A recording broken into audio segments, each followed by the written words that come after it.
당신 같은 택배기사가 우리 아파트 로비에 함부로 들어오면 안 되는 거 아세요? 이 한마디로 모든 것이 시작되었습니다. 강남 한복판 최고급 아파트 로비에서 벌어진 이 충격적인 갑질 현장. 하지만 이 여자는 자신이 누구에게 이런 말을 하고 있는지 전혀 모르고 있었죠. 65세 김철수는 평생 이런 모욕을 당해본 적이 없었습니다. 회색 택배 유니폼을 입은 그의 손에는 정중하게 포장된 선물 상자가 들려 있었고 그의 눈빛에는 당황과 분노가 동시에 스쳐 지나갔어요. 대리석으로 장식된 고급스러운 로비 한가운데서 벌어진 이 상황을 지켜보던 사람들은 고개를 돌리며 모른 척했습니다. 로비는 마치 호텔 같았어요. 높은 천장에 걸린 크리스털 샹들리에가 은은한 빛을 내리쬐고 가죽 소파 위에는 명품 옷을 입은 부인들이 앉아 수군거리고 있었죠. 이런 곳에서 택배 유니폼을 입고 선 김철수는 마치 다른 세상 사람처럼 보였습니다. 죄송합니다만 32층 박소영님께 배송 왔다고 전해주실 수 있을까요? 김철수가 정중하게 말했지만 29세 박소영의 반응은 더욱 차가웠어요. 샤넬 가방을 든 그녀의 입꼬리에는 비웃음이 걸려 있었고 마치 하인을 대하듯 손짓으로 물러서라는 신호를 보냈습니다. 박소영은 키가 크고 날씬한 체형에 긴 생머리를 늘어뜨린 전형적인 강남 스타일이었어요. 값비싼 코트를 입고 하이힐을 신은 그녀는 김철수를 내려다보며 콧방귀를 뀌었죠. 그녀의 얼굴에는 오만함과 경멸이 가득했고 마치 자신이 이 세상의 주인인 양 행동했습니다. 여기는 일반인들이 함부로 들어올 수 있는 곳이 아니에요. 경비실에서 연락받고 기다리세요. 박소영의 목소리에는 독이 가득했어요. 그녀는 김철수를 위아래로 훑어보며 혀를 찼습니다. 정말 요즘 택배기사들은 예의가 없어도 너무 없네요. 교육을 제대로 받고 오시는 거예요? 김철수의 주먹이 꽉 쥐어졌습니다. 손등에 핏줄이 불끈 솟아오르고 평생 사람을 깎듯이 대해온 그였기에 이런 대우는 더욱 충격적이었어요. 하지만 그는 깊게 숨을 들이마시며 참았습니다. 오늘의 목적을 위해서 말이죠. 로비 소파에 앉아있던 다른 주민들은 이 광경을 보며 수군거렸습니다. 요즘 택배기사들 정말 버릇없어졌네. 저런 사람들이 로비까지 들어오다니. 같은 말들이 속삭임으로 들려왔어요. 하지만 아무도 나서지 않았습니다. 모두가 방관자였죠. 그런데 왜 아직도 여기 서 있어요? 박소영이 짜증스럽게 물었습니다. 그녀의 목소리는 점점 높아졌고 주변 사람들의 관심을 끌기 시작했어요. 경비실로 가라고 했잖아요. 못 알아들어요? 한국말 할 줄 아세요? 김철수의 얼굴이 붉어졌습니다. 모욕감과 분노가 가슴속에서 끓어오르며 그의 눈빛이 차갑게 변했어요. 하지만 여전히 그는 참고 있었습니다. 이 순간을 위해 계획한 모든 것이 있었거든요. 과연 이 여자는 자신이 누구에게 이런 짓을 하고 있는 건지 알고 있을까요? 그리고 이 충격적인 만남 뒤에 어떤 반전이 기다리고 있을까요? 이야기가 궁금하시다면 구독과 좋아요 버튼을 꾹 눌러주세요. 하지만 김철수가 누구인지 아는 사람은 이곳에 아무도 없었습니다. 삼성동에 본사를 둔 대한민국 굴지의 대기업 태평그룹, 그 회장이 바로 김철수였거든요. 시가총액 30조 원이 넘는 거대한 기업 집단의 최고 경영자가 오늘은 택배기사 복장을 하고 이곳에 서 있는 거였죠. 김철수에게는 유일한 손자 김민준이 있었어요. 32세인 민준이는 아버지를 일찍 잃고 할아버지 손에서 자란 소중한 존재였습니다. 온화하고 착한 성품의 민준이는 최근 박소영과 약혼을 발표했고 다음 달이면 결혼식을 올릴 예정이었어요. 김철수는 손자의 행복을 무엇보다 소중하게 생각했습니다. 그래서 며느리가 될 박소영이 어떤 사람인지 직접 확인해보고 싶었던 거예요. 재벌가 며느리라는 타이틀에 현혹되지 않은 진짜 모습을 보고 싶었던 것이죠. 할아버지, 소영이는 정말 좋은 사람이에요. 착하고 예의 바른 여자라고요. 민준이의 말이 떠올랐습니다. 하지만 지금 김철수가 보고 있는 박소영의 모습은 손자가 말한 것과는 정반대였어요. 박소영은 여전히 김철수를 째려보며 서 있었습니다. 그녀의 눈빛에는 사람을 무시하는 태도가 가득했고 입술은 불만으로 일그러져 있었어요. 마치 자신보다 사회적 지위가 낮다고 생각하는 사람에게는 얼마든지 함부로 대해도 된다는 식이었죠. 아직도 안 가요?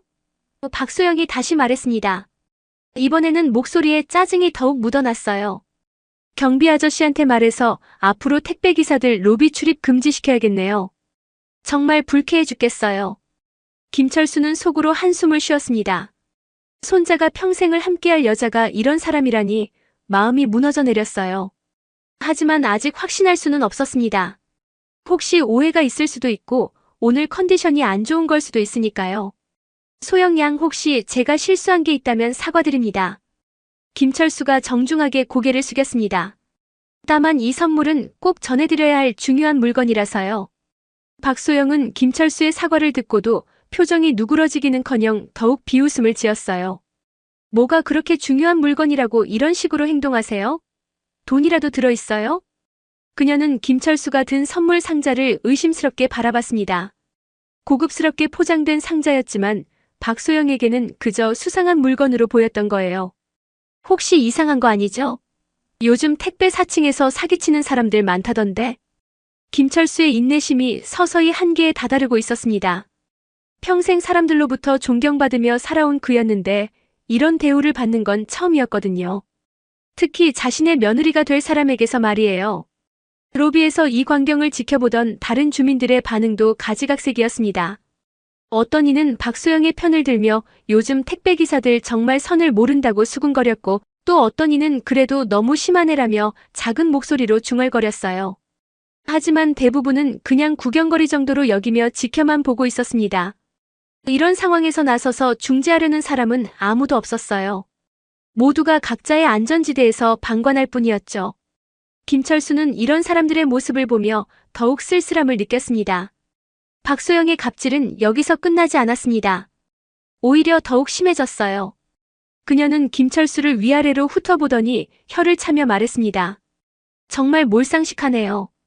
나이도 적당히 드셨으면 예의라도 지키셔야 할 것 아니에요? 박소영의 말투는 점점 거칠어졌습니다. 택배일 하시는 분들이 다 이렇게 무례한 건 아닐 텐데 유독 아저씨만 이상하네요. 김철수는 참을 수 없는 모욕감을 느꼈습니다. 하지만 여전히 목적을 위해 참고 있었어요. 손자 민준이의 행복을 위해서라면 이 정도 수모는 견딜 수 있다고 생각했거든요. 그리고 그 더러운 손으로 우리 집 선물을 만졌다고요? 박소영이 선물 상자를 가리키며 비웃었습니다. 누가 받겠어요, 그런 거.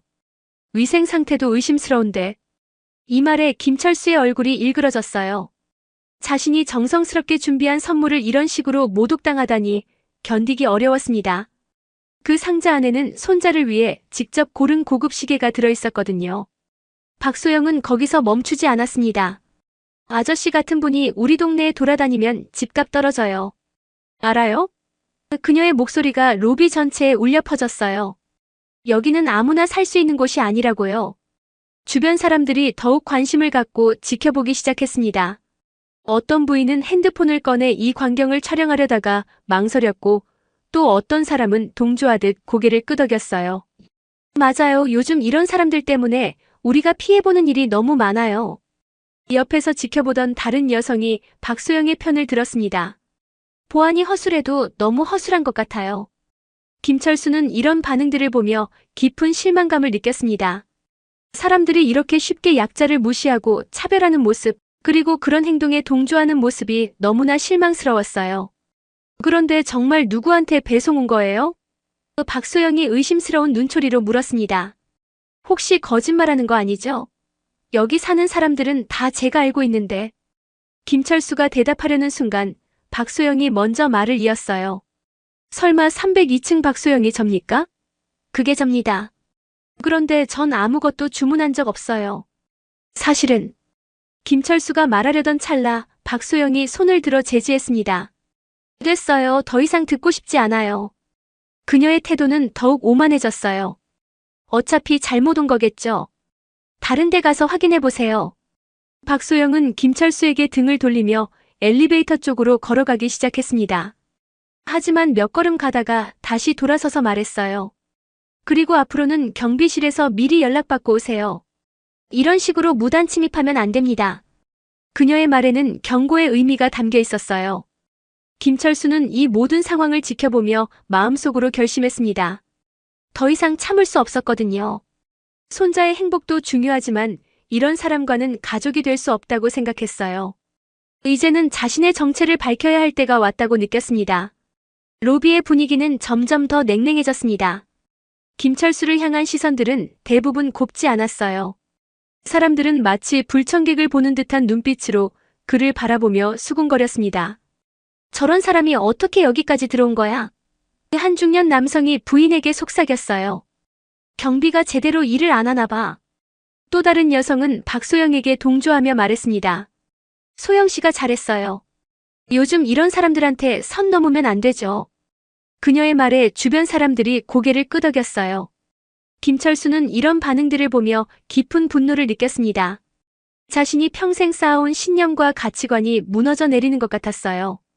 사람은 모두 평등하다고 믿어왔는데 현실은 그렇지 않았던 거죠. 특히 손자 민준이가 사랑한다는 여자가 이런 모습을 보인다는 사실이 가장 충격적이었습니다. 평소 민준이가 소영이는 마음씨가 너무 좋아요라고 말했던 기억이 떠올랐어요.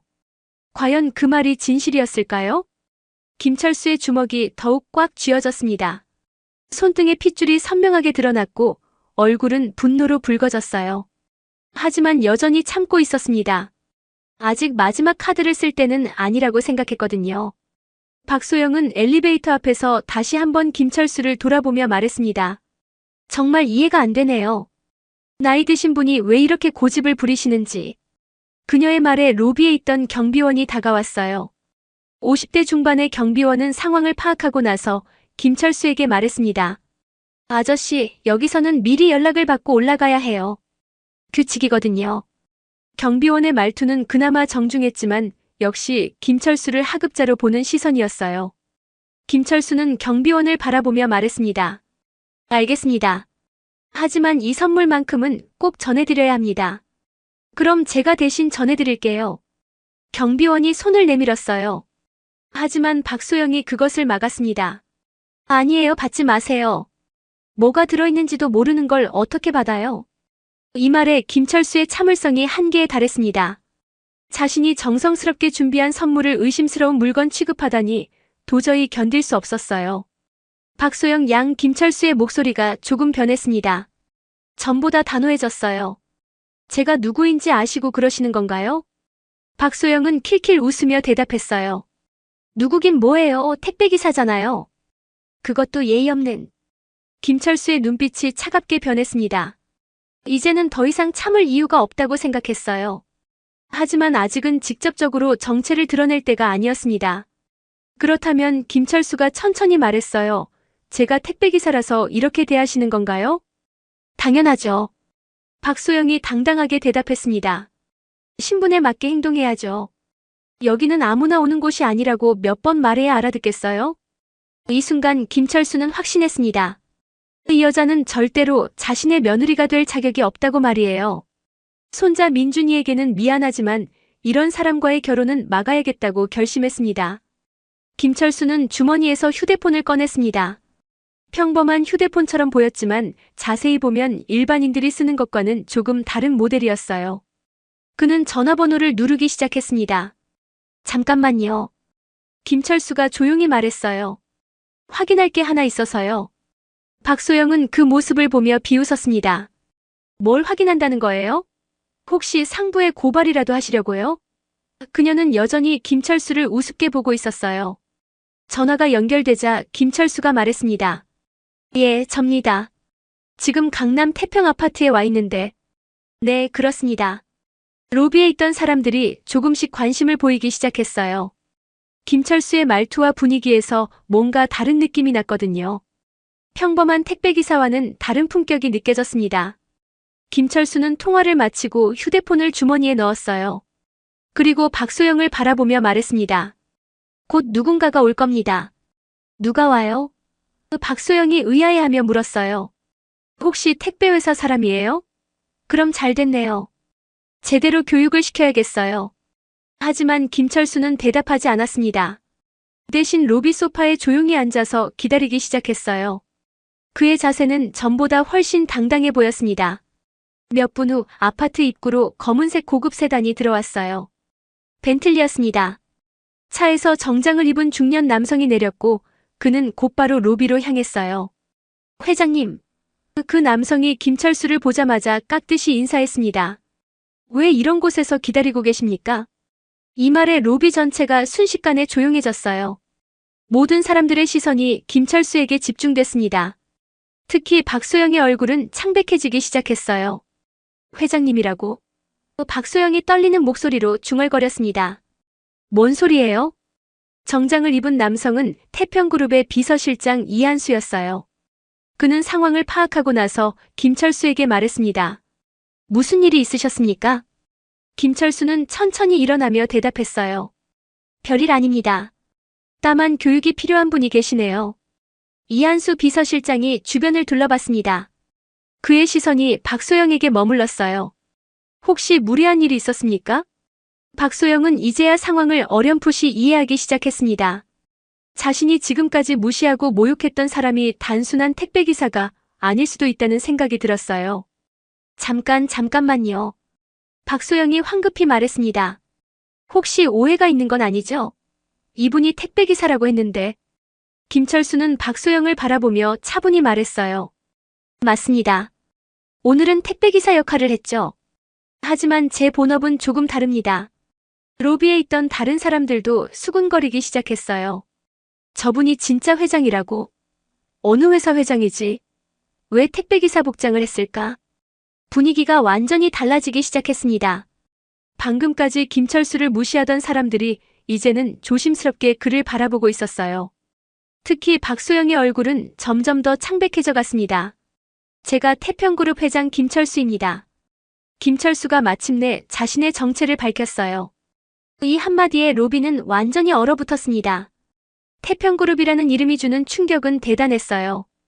대한민국에서 손꼽히는 대기업이었거든요. 박소영은 입을 벌린 채 김철수를 바라봤습니다. 마치 귀신을 본 것처럼 말이에요. 그럴 리가. 박소영이 떤 목소리로 중얼거렸어요. 장난하시는 거죠? 이한수 비서실장이 명함을 꺼내 박소영에게 건넸습니다. 태평그룹 비서실장 이한수입니다. 회장님께서 오늘 특별한 목적으로 이곳에 오셨습니다. 박소영은 명함을 받아들고는 손이 떨리기 시작했어요. 명함에는 분명히 태평그룹이라고 적혀 있었고 그 유명한 로고도 선명하게 보였습니다. 왜 택배기사 복장을? 박소영이 떨리는 목소리로 물었어요. 김철수가 천천히 대답했습니다. 제 손자 김민준을 아시죠? 이 말에 박소영의 얼굴이 더욱 창백해졌어요. 김민준은 자신의 약혼자였거든요. 설마. 맞습니다. 민준이의 할아버지입니다. 김철수의 목소리는 차분했지만 그 안에 담긴 의미는 무거웠어요. 며느리가 될 분이 어떤 분인지 직접 확인해보고 싶었습니다. 박소영의 다리에 힘이 풀렸어요. 지금까지 자신이 한 모든 행동들이 떠올랐습니다. 미래 시할아버지에게 했던 모든 모욕적인 말들, 그리고 오만한 태도들이 말이에요. 회장님. 박소영이 떨리는 목소리로 말하려 했지만 김철수가 손을 들어 제지했습니다. 이제야 말이 나오네요. 김철수가 냉정하게 말했어요. 방금까지는 택배기사라고 무시하시더니 로비에 있던 다른 사람들도 충격에 빠져 있었어요. 방금까지 자신들이 지켜본 상황을 되돌아보며 소스라치게 놀라고 있었습니다. 죄송합니다. 박소영이 급하게 고개를 숙였어요. 제가 몰랐어서. 정말 죄송합니다. 하지만 김철수의 표정은 누그러지지 않았어요. 모르셨다고요? 그럼 택배기사라고 알았을 때는 그렇게 대해도 되는 건가요? 이 말에 박소영은 할 말을 잃었습니다. 자신의 모든 행동이 결국 사람을 직업으로 차별했다는 사실을 인정할 수밖에 없었거든요. 사람의 가치는 직업으로 정해지는 게 아닙니다. 김철수가 엄숙하게 말했어요. 하지만 당신은 그렇게 생각하지 않는 것 같네요. 박소영은 급하게 해명하려 했습니다. 아니에요. 정말 그런 게 아니에요. 오늘 컨디션이 안 좋아서. 변명은 그만하세요. 김철수가 단호하게 말했어요. 저는 오늘 당신의 진짜 모습을 봤습니다. 이한수 비서실장이 김철수에게 귓속말로 뭔가를 말했어요. 김철수는 고개를 끄덕이고는 박소영을 바라봤습니다. 민준이에게는 제가 직접 말하겠습니다. 김철수의 말에 박소영의 얼굴이 더욱 창백해졌어요. 당신 같은 분과는 가족이 될 수 없습니다. 이 말이 박소영에게는 사형 선고나 다름없었어요. 태평그룹 며느리가 되는 꿈이 한순간에 무너져 내린 거였죠. 박소영은 무릎이 꺾이며 로비 바닥에 주저앉았습니다. 그녀의 얼굴은 완전히 절망으로 일그러졌어요. 지금까지 꿈꿔왔던 모든 것이 한순간에 사라져버린 거였습니다. 회장님, 제발 다시 한 번만 기회를 주세요. 박소영이 울먹이며 말했어요. 정말 잘못했어요. 다시는 그런 행동 안 할게요. 하지만 김철수의 마음은 이미 굳어 있었습니다. 기회라고요? 당신은 방금까지도 택배기사라는 이유만으로 저를 무시했어요. 그게 당신의 진짜 모습 아닌가요? 박소영의 부모가 급히 로비로 내려왔습니다. 위층에서 소란을 듣고 내려온 거였어요. 그들은 상황을 파악하고 나서 깜짝 놀랐습니다. 이게 무슨 일입니까? 박소영의 아버지가 당황하며 물었어요. 그는 50대 중반의 중소기업 사장이었는데 태평그룹 회장을 직접 보게 될 줄은 꿈에도 몰랐거든요. 따님이 저를 택배기사로 오인하시고 모욕적인 언행을 하셨습니다. 김철수가 담담하게 설명했어요. 그래서 제 정체를 밝힐 수밖에 없었네요. 박소영의 어머니가 딸을 일으켜 세우며 황급하게 사과했습니다. 정말 죄송합니다, 회장님. 저희 딸이 실수했네요. 제가 교육을 잘못했습니다. 하지만 김철수는 냉정했어요. 교육의 문제가 아닙니다. 이건 인성의 문제죠. 이때 박소영이 갑자기 화를 내기 시작했어요. 절망감이 분노로 바뀐 거였습니다.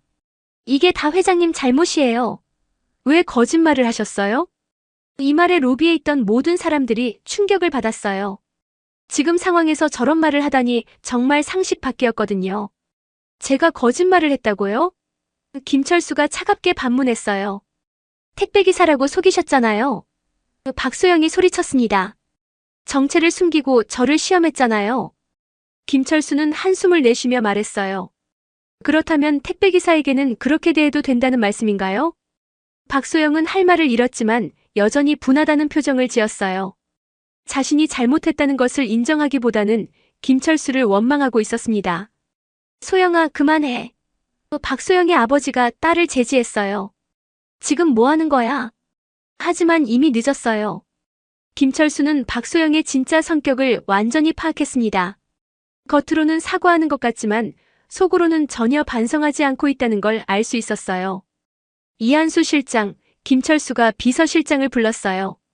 민준이에게 연락해서 지금 당장 이곳으로 오라고 하세요. 네, 회장님. 이한수가 즉시 전화를 걸기 시작했어요. 박소영의 가족들은 이제 완전히 절망에 빠졌습니다. 태평그룹과의 관계는 물론이고 김민준과의 결혼도 물거품이 될 상황이었거든요. 그들이 그토록 꿈꿔왔던 재벌가 사위를 놓치게 된 거였어요. 박소영은 여전히 현실을 받아들이지 못하고 있었습니다. 자신의 잘못을 인정하기보다는 상황을 원망하며 분노에 차 있었어요. 30분 후 김민준이 급하게 아파트로 달려왔습니다. 그는 할아버지의 급한 연락을 받고 무슨 일인지 모른 채 온 거였어요. 로비에 들어서자마자 심상치 않은 분위기를 감지했습니다. 할아버지, 무슨 일이세요? 민준이가 다가가며 물었어요. 그리고 바닥에 앉아있는 박소영을 보고 놀랐습니다. 소영아, 왜 그래? 김철수가 차분하게 오늘 있었던 일을 모두 설명했습니다. 택배기사로 위장한 이후부터 박소영의 갑질 행동, 그리고 마지막에 보인 태도까지 빠짐없이 말했어요. 민준이의 얼굴이 점점 경직되어 갔습니다. 믿고 있던 약혼자가 이런 모습이었다니 받아들이기 어려웠거든요. 소영아, 정말 그랬어? 박소영이 억지로 변명했습니다. 민준아, 할아버지가 저를 속이셨어. 택배기사인 줄 알고. 그래서 택배기사한테는 그렇게 해도 된다는 거야? 민준이의 목소리에 실망감이 가득했어요. 박소영은 대답할 수 없었어요. 어떤 변명을 해도 자신의 행동을 정당화할 수는 없었거든요. 김철수가 손자를 바라보며 말했습니다. 민준아, 미안하다. 하지만 할아버지로서는 이런 사람과 내가 결혼하는 것을 허락할 수 없다. 민준이는 깊게 한숨을 내쉬었어요. 할아버지가 오르세요. 저도 이제 알겠어요. 박소영이 급하게 민준이의 팔을 잡았습니다. 민준아, 제발. 우리 사랑하잖아. 하지만 민준이는 박소영의 손을 조심스럽게 뿌리치며 말했어요. 소영아, 사랑만으로는 부족해. 서로 존중하고 배려하는 마음이 있어야 해. 박소영의 부모들도 마지막으로 애원해봤지만 소용없었어요. 김철수의 마음은 이미 굳어 있었고 민준이 역시 약혼자의 진짜 모습을 보고 실망한 상태였거든요. 결국 약혼은 파기되었습니다. 박소영은 끝까지 받아들이지 못했지만 어쩔 도리가 없었어요. 그녀가 꿈꿔왔던 재벌가 며느리의 꿈은 자신의 행동으로 인해 완전히 무너져버린 거였습니다. 김철수는 이 모든 상황을 정리하며 생각했어요. 사람의 진정한 인품은 위기 상황에서 드러난다는 것을 다시 한번 확인했습니다. 겉모습이 아무리 화려해도 내면이 썩어 있으면 결국 드러나게 되어 있어요. 며칠 후 이 이야기는 조용히 사람들 사이에 퍼져나갔습니다. 태평그룹 회장이 택배기사로 위장해서 며느리 될 사람을 테스트했다는 내용이었어요. 사람들은 이 이야기를 들으며 자신의 행동을 되돌아보게 되었습니다. 김철수는 며칠 후 진짜 택배회사에 거액을 기부했습니다. 모든 직업은 소중하다는 메시지와 함께 말이에요. 그리고 직원들에게도 사람은 직업이 아니라 인격으로 평가받아야 한다고 당부했어요. 박소영은 이 사건 이후 한동안 외출을 못했습니다. 사람들의 시선이 부담스러웠거든요. 하지만 시간이 지나면서 조금씩 자신의 잘못을 깨닫기 시작했어요. 너무 늦었지만 말이에요. 이 이야기는 우리에게 중요한 교훈을 줍니다. 진정한 품격은 상대방의 신분이나 지위에 관계없이 모든 사람을 존중하는 마음에서 나온다는 것을 말이에요. 여러분도 이런 마음가짐으로 살아가시길 바랍니다.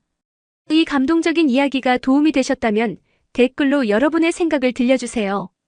그리고 구독과 좋아요도 잊지 마시기 바랍니다.